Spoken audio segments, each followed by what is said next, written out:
Education കഴിഞ്ഞ് അല്ലെങ്കിൽ graduations ചെയ്യുന്ന സമയത്താണ് മെയിനായിട്ടും ജോലിയുമായി ബന്ധപ്പെട്ട് അതിനുള്ള തയ്യാറെടുപ്പുകൾ നാം ചെയ്യാറ്. സോ ഇന്നത്തെ ഈ ഒരു വീഡിയോയിൽ നിങ്ങളുമായി ഷെയർ ചെയ്യാനുള്ളത് എൻ്റെ ആദ്യത്തെ ജോലിയിലേക്കുള്ള ഒരു പ്രിപ്പറേഷനും അതിലേക്കുള്ള എൻ്റെ ചില എന്താ പറയുന്നത് ഒരു പല രീതിയിലുള്ള തയ്യാറെടുപ്പുകളും ചില പ്രശ്നങ്ങളുമൊക്കെയാണ്. തീർച്ചയായിട്ടും ഇതിൽ പല കാര്യങ്ങളും ഈ ഒരു ഡിസ്കഷൻ്റെ ഭാഗമായി വരുന്നുണ്ട്. പ്രത്യേകിച്ച് നമ്മുടെ വ്യൂവേഴ്സിന്, യങ് വ്യൂവേഴ്സ് ആണ് മെയിനായിട്ടും എൻ്റെ വീഡിയോസ് കാണാറ്. അങ്ങനെയാണ് എൻ്റെ അനലിറ്റിക്സ് പറയുന്നത്. സോ അവർക്ക് കുറേയും കൂടി ബെനിഫിഷ്യൽ ആയിരിക്കും എന്നാണ് എനിക്ക് തോന്നുന്നത്. സോ ആ കാര്യം തീർച്ചയായിട്ടും നമുക്ക് ഈ ഒരു വീഡിയോയുടെ ഡിസ്കഷൻ്റെ ഭാഗമായി മനസ്സിലാക്കാൻ പറ്റും എന്നാണ് എൻ്റെ ഒരു വിശ്വാസം. സോ ഞാൻ ചെയ്തത് മെക്കാനിക്കൽ എൻജിനീയറിംഗ് ആണ്, ബിടെക്. സോ ഈ ഒരു കോഴ്സ് സെലക്ട് ചെയ്യുന്നത് കാര്യമായിട്ട് കോഴ്സിനെ കുറിച്ച് അറിയില്ലായിരുന്നു. പക്ഷേ എൻ്റെ ഉപ്പ ഹീസ് എ വിഷണറി.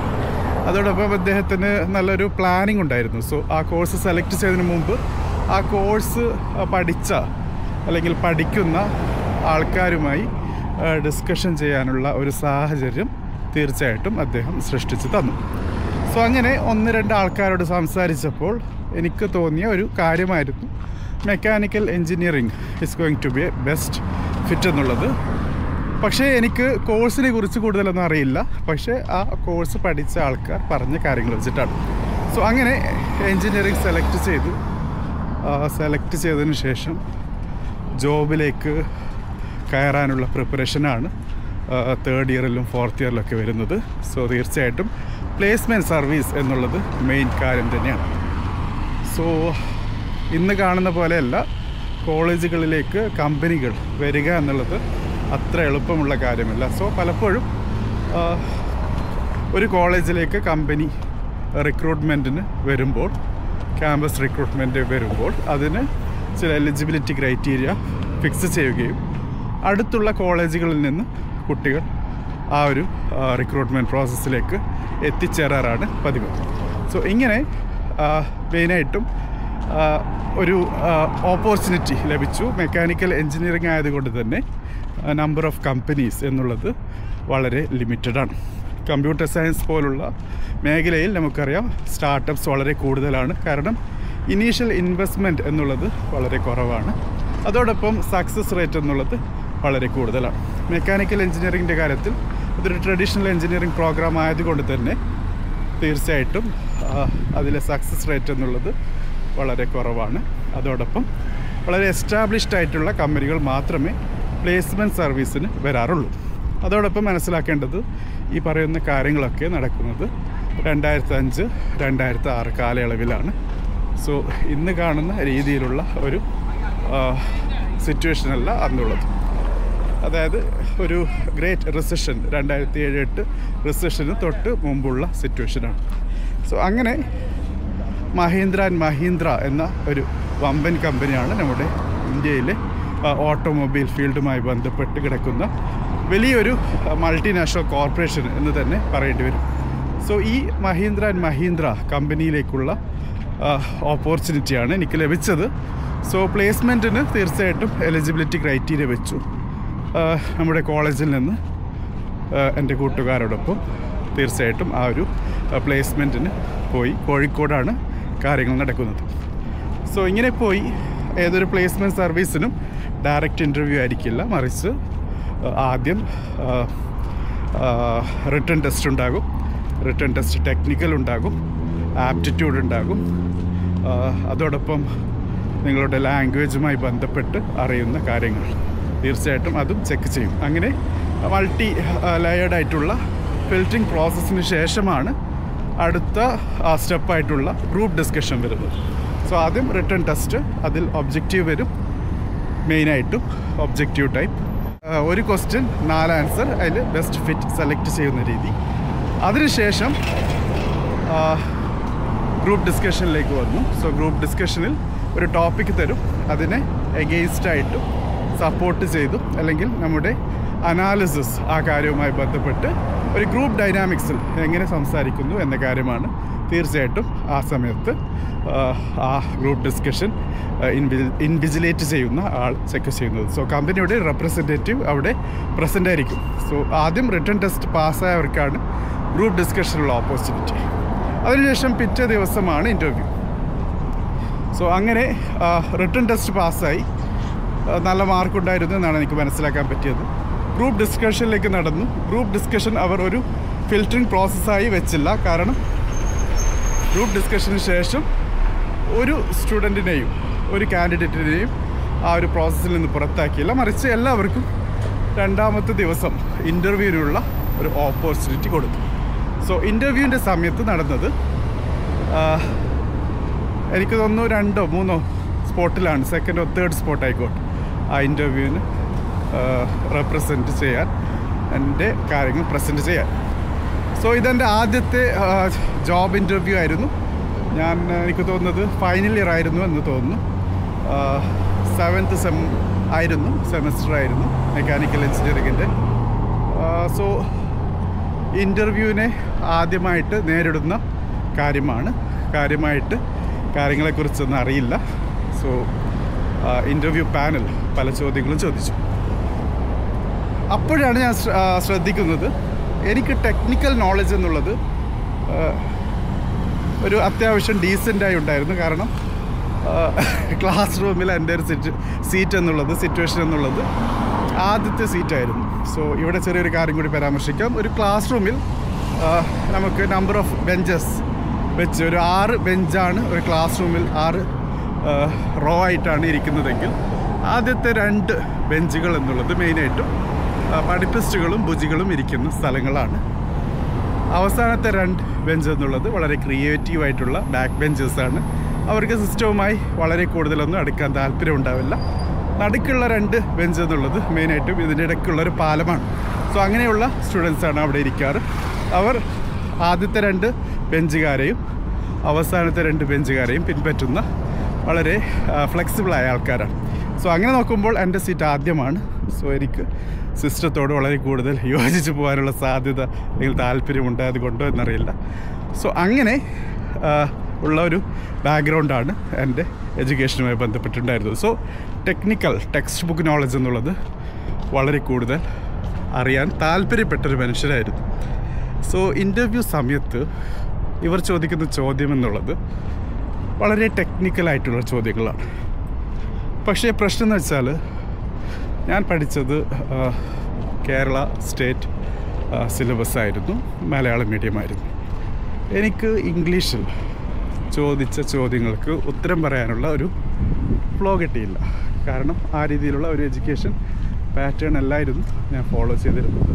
ടെക്നിക്കലായിട്ട് കാര്യങ്ങൾ അറിയാം, പക്ഷേ കാര്യങ്ങൾ കമ്മ്യൂണിക്കേറ്റ് ചെയ്യാനുള്ള ഒരു കപ്പാസിറ്റി അന്ന് ഉണ്ടായിരുന്നില്ല. സോ ആ ജോബ് ഇൻ്റർവ്യൂവിൽ വളരെ പത്തറ്റിക്കായിട്ടുള്ള പെർഫോമൻസ് ആയിരുന്നു എൻ്റെത്. സോ എൻ്റെ കാര്യം മനസ്സിലാക്കിയ ഇൻ്റർവ്യൂ പാനൽ, അതിൽ മലയാളികളും ഉണ്ടായിരുന്നു. സോ ഇൻ്റർവ്യൂ പാനലിൽ ടെക്നിക്കൽ കാര്യങ്ങൾ ചോദിക്കുന്ന ആൾക്കാരുണ്ട്, അതോടൊപ്പം HR ഹ്യൂമൻ റിസോഴ്സുമായി ബന്ധപ്പെട്ട ആൾക്കാരുമുണ്ട്, പിന്നെ ഡിപ്പാർട്ട്മെൻറ്റ് വൈസ് ആൾക്കാരുമുണ്ട്. സോ ഇവർ പറഞ്ഞു, ഓക്കെ, ഇംഗ്ലീഷിൽ സംസാരിക്കാൻ അറിയില്ലെങ്കിൽ അറ്റ്ലീസ്റ്റ് മലയാളത്തിലെങ്കിലും ട്രൈ ടു ആൻസർ എന്ന് പറഞ്ഞു. പക്ഷേ നമുക്കറിയാം എൻജിനീയറിംഗ് ഇംഗ്ലീഷിലാണ് പഠിക്കുന്നത്, കാര്യങ്ങളൊക്കെ ടെക്സ്റ്റ് ബുക്കും കാര്യങ്ങളും ഇംഗ്ലീഷിൽ തന്നെയാണ്. സോ അവിടെ മലയാളത്തിൽ നമുക്ക് പറഞ്ഞു കൊടുക്കാനും പറ്റില്ല. സോ സിറ്റുവേഷൻ ഇതാണ്, ഇംഗ്ലീഷിൽ സംസാരിക്കാനുള്ള ഒരു കപ്പാസിറ്റി ഇല്ല. മലയാളത്തിൽ കമ്മ്യൂണിക്കേറ്റ് ചെയ്ത് കൺവിൻസ് ചെയ്യുക എന്നുള്ളത് it's almost impossible. Engineering topic അങ്ങനെയാണ്. സോ ഇങ്ങനെ വന്നപ്പോൾ തീർച്ചയായിട്ടും വളരെ ബുദ്ധിമുട്ടുള്ള ഒരു സിറ്റുവേഷനിൽ കൂടി കടന്നുപോയി. Interview was disaster. Almost I understood എൻ്റെ പെർഫോമൻസ് എങ്ങനെയായിരുന്നു, റിസൾട്ട് എന്തായിരിക്കും എന്നുള്ളത്. സോ രാവിലെ മുതൽ വൈകുന്നേരം വരെ ഇരുന്നു. എൻ്റെ കൂടെ ഉണ്ടായിരുന്ന 2 കുട്ടികൾ കൂടി ഉണ്ടായിരുന്നു. സോ ഞങ്ങൾ 3 പേരാണ് ഞങ്ങളുടെ കോളേജിനെ റെപ്രസെൻറ്റ് ചെയ്തത്. അതുപോലെ ബാക്കിയുള്ള 4-5 കോളേജുകളുണ്ട്. സോ ഇവർ ഇൻ്റർവ്യൂവിന് ശേഷം സെലക്ട് ചെയ്ത കുട്ടികളുടെ പേര് വിളിച്ചപ്പോൾ എൻ്റെ കൂടെ ഉണ്ടായിരുന്ന 2 കുട്ടികൾക്കും സെലക്ഷൻ കിട്ടി. ജോലി കിട്ടി. എനിക്ക് ഒരാൾക്ക് മാത്രമാണ് ജോലി ലഭിക്കാതിരുന്നത് എൻ്റെ കോളേജിൽ നിന്ന്. സോ റിട്ടേൺ ടെസ്റ്റിൽ പാസ്സായ 3 ആൾക്കാരിൽ ഒരാൾ ഇൻ്റർവ്യൂവിൽ ഫെയിലാക്കുന്നു, അത് ഞാനാണ്. സോ അന്ന് ഞാൻ മനസ്സിലാക്കിയ ഒരു കാര്യമാണ് എഡ്യൂക്കേഷൻ, നോളജ് എന്നുള്ളത് മാത്രമല്ല, കാര്യങ്ങൾ കമ്മ്യൂണിക്കേറ്റ് ചെയ്യാനുള്ള കഴിവ് കൂടി വളരെ വളരെ ഇമ്പോർട്ടൻ്റ് ആണ് എന്നുള്ളത്. സോ ഈ ഒരു വീഡിയോ നിങ്ങളുമായി ഷെയർ ചെയ്യുന്നത്, അല്ലെങ്കിൽ ഡിസ്കഷൻ്റെ ടോപ്പിക് തന്നെ ഇതാണ്. നമുക്ക് എഡ്യൂക്കേഷൻ ഉണ്ടാകും, ഹൈലി ക്വാളിഫൈഡ് ആയിരിക്കും, പക്ഷേ നമുക്ക് കാര്യങ്ങൾ കമ്മ്യൂണിക്കേറ്റ് ചെയ്യാൻ അറിയില്ലെങ്കിൽ you will not be effective എന്നുള്ളതാണ്. അതുപോലെ തന്നെ ജോലി ലഭിച്ചതിന് ശേഷവും ഈവൻ ഇഫ് യു ആർ എന്താ പറയുന്നത്, വളരെ നല്ല രീതിയിൽ ജോലി ചെയ്യുന്ന ഒരാളാണ്, വളരെ നല്ല രീതിയിൽ പെർഫോം ചെയ്യുന്ന ഒരു എംപ്ലോയിയാണ് എങ്കിലും നിങ്ങൾക്ക് ജോലിയിൽ സ്ഥാനക്കയറ്റം, കരിയർ അഡ്വാൻസ്മെൻറ്റ്, പ്രൊമോഷൻസൊക്കെ ലഭിക്കണമെങ്കിൽ ജോബിനേക്കാളും അല്ലെങ്കിൽ അതിലുള്ള ടെക്നിക്കൽ നോളജിനേക്കാളും കൂടുതൽ വേണ്ടത് കമ്മ്യൂണിക്കേഷനാണ്. അതായത് നിങ്ങളുടെ ജോലിയെ അല്ലെങ്കിൽ ചെയ്യുന്ന കാര്യങ്ങളെ ഇഫക്റ്റീവായി കമ്മ്യൂണിക്കേറ്റ് ചെയ്യാൻ പറ്റുക എന്നുള്ളതാണ്. ഈവൻ നിങ്ങൾക്ക് ടെക്നിക്കൽ നോളജ് കുറവാണ്, അതായത് ഒരു ജോലി ചെയ്യാൻ ആവശ്യമായ നോളജ് സ്കിൽ കുറവാണെങ്കിലും if you are good in communication എന്ന് പറയുമ്പോൾ ഇംഗ്ലീഷ് ഫ്ലുവൻ്റായി സംസാരിക്കുക എന്നുള്ളതല്ല, മറിച്ച് നിങ്ങളുടെ ബോഡി ലാംഗ്വേജും നിങ്ങൾ എത്രത്തോളം ഫ്ലെക്സിബിളാണ് സംസാരിക്കുന്നത്, നിങ്ങളുടെ കാര്യങ്ങൾ മനസ്സിലാക്കി കൊടുക്കുന്നതിൽ, നിങ്ങളുടെ സുപ്പീരിയേഴ്സുമായിട്ടുള്ള ബന്ധം, നെറ്റ്വർക്കിംഗ്, കണക്ഷൻസ്, അങ്ങനെ പല കാര്യങ്ങളും. സോ ഇതൊക്കെ നല്ല രീതിയിൽ കൊണ്ടുപോയാൽ മാത്രമേ നിങ്ങൾക്ക് നിങ്ങളുടെ ജോബിൽ സ്ഥാനക്കയറ്റവും പ്രൊമോഷൻസും സക്സസ്സും ഒക്കെ ലഭിക്കൂ എന്നുള്ളത്. സോ പലപ്പോഴും കൂട്ടുകാർ പറയാറുണ്ട്, അല്ലെങ്കിൽ ആ രീതിയിലുള്ള കാര്യങ്ങൾ സോഷ്യൽ മീഡിയയിൽ മറ്റും സ്പ്രെഡ് ചെയ്യാറുണ്ട്. നല്ല രീതിയിൽ ജോലി ചെയ്യുന്നു, ഹൈലി പെർഫോമിംഗ് ആണ്, പക്ഷേ സ്ഥാനക്കയറ്റം അല്ലെങ്കിൽ ഒരു റിവാർഡ് കിട്ടുന്ന സമയത്ത് ആ ഒരു ഗിഫ്റ്റ് അല്ലെങ്കിൽ ആ ഒരു പ്രൊമോഷൻ ലഭിക്കുന്നത് കാര്യങ്ങൾ അത്രത്തോളം അറിയാത്ത, പക്ഷേ കമ്മ്യൂണിക്കേറ്റ് ചെയ്ത് നല്ല ബന്ധങ്ങൾ സൂക്ഷിക്കുന്ന ആൾക്കാർക്കാണ്, അല്ലെങ്കിൽ നല്ല കണക്ഷൻസ് ഉള്ള ആൾക്കാർക്കാണ് എന്നൊക്കെ. സോ അവരെ പറയാറുണ്ട് ബോസിൻ്റെ പെറ്റെന്നൊക്കെ. പക്ഷേ അങ്ങനെ പറഞ്ഞ് നമുക്ക് തള്ളാൻ പറ്റില്ല, കാരണം ഇങ്ങനെയുള്ള കാര്യം, അതായത് സോഷ്യൽ സ്കിൽ എന്നുള്ളത് എപ്പോഴും ഇമ്പോർട്ടൻ്റ് ആണ്. സോ ഈ കാര്യങ്ങൾ കോളേജുകളിൽ, സ്കൂളുകളിൽ നമുക്ക് പഠിപ്പിച്ച് തരുന്നില്ല എന്നുള്ളതാണ് സത്യം. സോ ഈ കാര്യങ്ങൾ ഈവൻ നമ്മുടെ സിലബസിൻ്റെ ഭാഗമല്ലെങ്കിലും നമുക്ക് ശ്രദ്ധിക്കേണ്ടതായിട്ടുണ്ട്. തീർച്ചയായിട്ടും ഈ കാര്യങ്ങളാണ് നമുക്ക് നമ്മുടെ കരിയറിൽ മുന്നോട്ട് പോകാൻ സഹായിക്കുന്നത്. സോ എൻ്റെ ഈ ബോറൻ എഡ്യൂക്കേഷൻ കോളേജ് ഡേയ്സ് ലൈഫിനെ കുറിച്ച് നിങ്ങളോട് പറഞ്ഞത്, കാര്യങ്ങൾ പറഞ്ഞ് സ്വയം നെടുവീർപ്പിടാനല്ല, മറിച്ച് നിങ്ങൾക്കൊരു കാര്യം മനസ്സിലാക്കി തരാനാണ്. എന്തുകൊണ്ട് നാം ടെക്നിക്കൽ നോളജ് സ്കിൽസിന് മാത്രമല്ല ഇമ്പോർട്ടൻസ് കൊടുക്കേണ്ടത്, മറിച്ച് ആൾക്കാരുമായി പെരുമാറാൻ, സ്വന്തം ഇമോഷണൽ സ്കിൽസ് ഹാൻഡിൽ ചെയ്യാൻ, സൊസൈറ്റിയിൽ അല്ലെങ്കിൽ നിങ്ങളുടെ വർക്ക് പ്ലേസിൽ ഒരു നല്ല ടീം പ്ലെയറായി മാറാൻ, ആ ഓർഗനൈസേഷൻ്റെ ഒരു ഭാഗമായി എങ്ങനെ പ്രോആക്റ്റീവായി ബിഹേവ് ചെയ്യാൻ കഴിയുന്നു, അല്ലെങ്കിൽ എത്രത്തോളം എഫക്റ്റീവാണ് നിങ്ങൾ, അതാണ് ശരിക്കും നിങ്ങളുടെ കരിയർ ഡെവലപ്മെൻറ്റിൻ്റെ അല്ലെങ്കിൽ കരിയർ സക്സസ് റേറ്റിനെയൊക്കെ ഡിഫൈൻ ചെയ്യുന്നത് എന്ന് മനസ്സിലാക്കി തരാനാണ്. സോ ഇത് എൻ്റെ ഏകദേശം 20 വർഷമാകാൻ പോകുന്നു. എൻ്റെ പ്രൊഫഷണൽ ലൈഫിൽ ആഫ്റ്റർ മൈ എൻജിനീയറിങ് ഞാൻ കാര്യം മനസ്സിലാക്കിയതാണ് തീർച്ചയായിട്ടും നിങ്ങളുമായി ഷെയർ ചെയ്യുന്നത്. സോ നിങ്ങളും ഇതുപോലെ വർക്ക് ലൈഫുമായി ബന്ധപ്പെട്ട് എക്സ്പെർട്ടീസുള്ള ആൾക്കാരായിരിക്കാം. നിങ്ങൾക്കും തീർച്ചയായിട്ടും നിങ്ങളുടെ നിങ്ങളുടെ എക്സ്പീരിയൻസ് ഷെയർ ചെയ്യാം കമൻറ്റ് ബോക്സിൽ. നമുക്ക് കൂടുതൽ കാര്യങ്ങൾ ഡിസ്കസ് ചെയ്യേണ്ടതായിട്ടുണ്ട്, കാരണം ഇതൊരു വലിയ ടോപ്പിക് തന്നെയാണ്. പൊതുവെ എല്ലാവരും കരുതാറ് എഡ്യൂക്കേഷൻ, സ്കിൽസ്, ടെക്നിക്കൽ നോളജ് മാത്രമാണ് കരിയർ സക്സസിൻ്റെ റെസിപ്പി എന്നുള്ളത്. അതല്ല, മറിച്ച് അതുകൂടാതെ പല കാര്യങ്ങളുമുണ്ട്.